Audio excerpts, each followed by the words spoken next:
What's up guys, today we're going to continue looking at some basics of Django. This time we're going to look at how to use variables in Django. This will mean passing variables from Python into the HTML of our web application.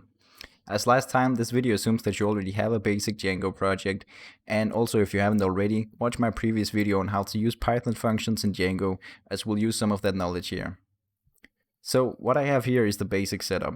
I have a home function that returns a render with the request variable passed into it, the corresponding HTML page, and a dictionary called context. The dictionary has two keys, one called title and one called number. Looking at the HTML file, we can see that we set the title and an A tag of the web page equal to the title value contained in the dictionary. Django automatically understands that when we write a variable name in double square brackets, it needs to set it to the value of the key of the list passed into the render function.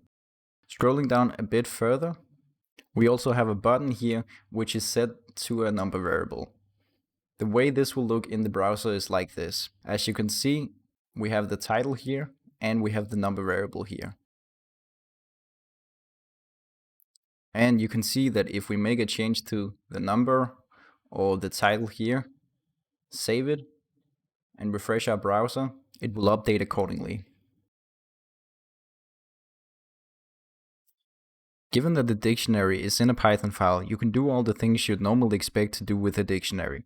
So we can call functions from here and set it equal to whatever we please. One thing to note though is that the home function is called every time the web page is loaded, whereas the number variable is only being set when the web application is started. This can be seen if we set the number variable to a random number.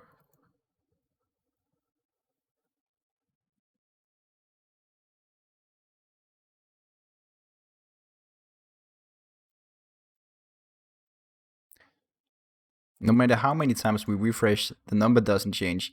Even if we change browsers to Firefox, it will still just be the same number. If we, however, change it here,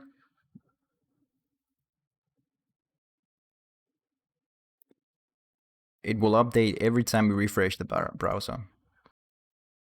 This also means that you can't just make it unique for every session doing everything like this. You have to use the Django sessions, which I won't cover in this video, but let me know in the comment section if that's something you want me to talk about.